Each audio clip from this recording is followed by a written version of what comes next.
Hello, I need to make this video express because there's people walking in this park and this is where I live, and I think I'm disturbing the public by filming this video, so I'm gonna be really quick and not be narcissistic and just I don't know, pursue my own endeavor.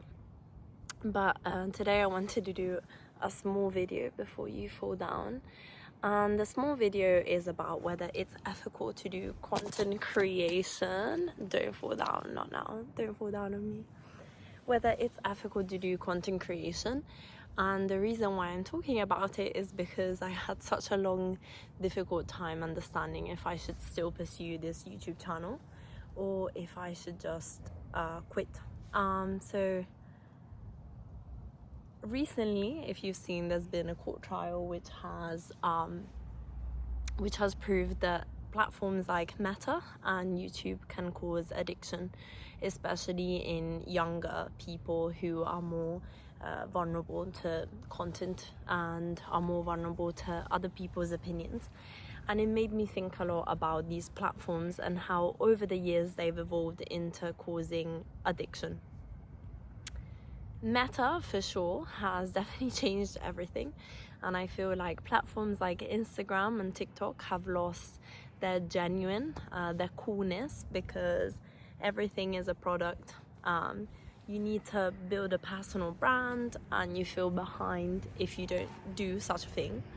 And I think personally there's been so much FOMO recently in our age in living a normal life, doing a normal job, because you're stupid not trying to monetize your life and creating a brand to escape this supposed matrix that people talk about.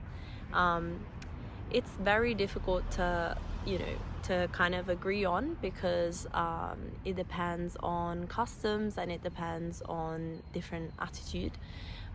For sure, I don't know, if I think about the if I think about my parents' jobs and things like these, I definitely think that my parents were doing these like supposed normal jobs that are part of the matrix, and they were totally, fine pursuing these jobs. And but if I have to, okay, they were totally fine like pursuing these jobs, but if I have to look at the current climate, you're basically seen as like stupid for pursuing such a thing, and it's very hard striking a balance. So YouTube was a social media that started in 2008 and was actually, a platform for creating cool videos and sharing cool moments with your friends and family, stuff that you did, passions. And I feel like it was such a vibrant platform in 2008. It was very new, and actually it started with monitors, so with computers at home, and then it quickly shifted into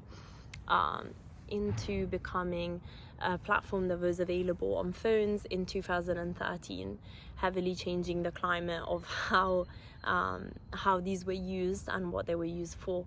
And then when YouTube started becoming apparent for its monetization, I think that's when people started to take a chance in it and invest more time in it.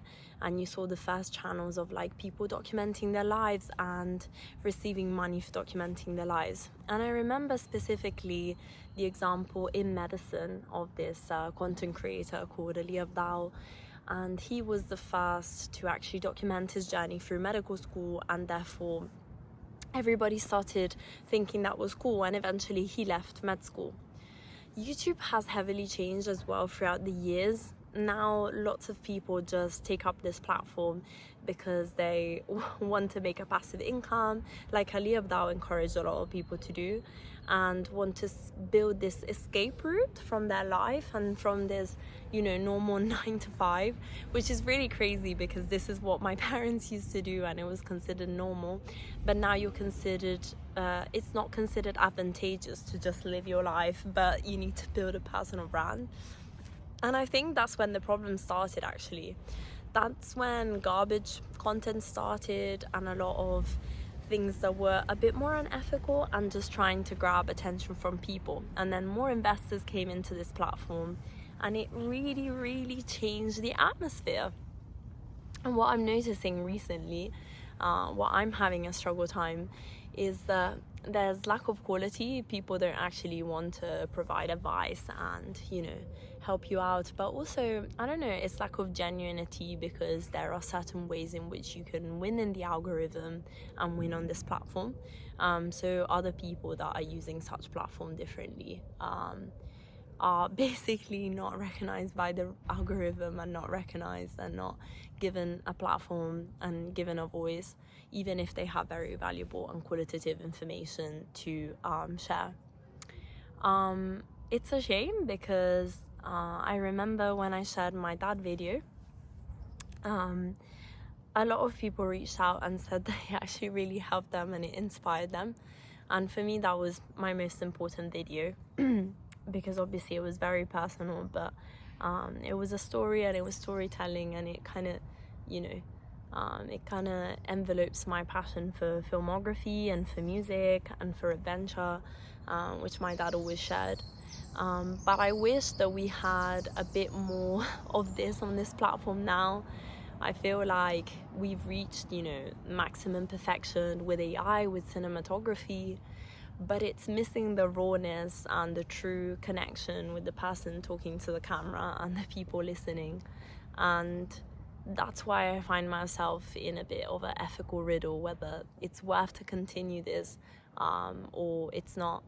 And when I started it, I just wanted to help people like me in their 20s who were really suffering with feeling lost, or having a career pathway change and pivot, or having a very difficult thing happen to their lives, but being empowered even if this happened.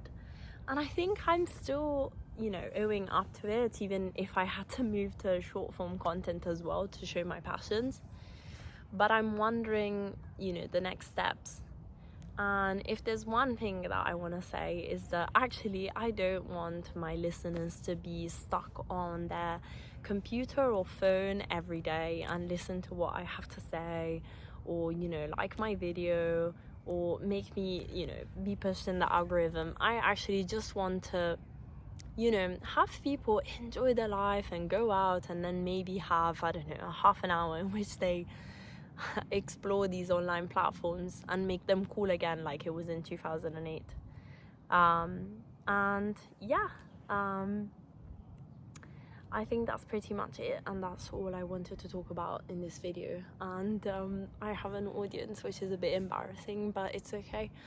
You need to get over the fear of judgment with this, so I overcame this boundary. But yeah, let me know what you think about this in the comment section, and if there's a way of solving this problem.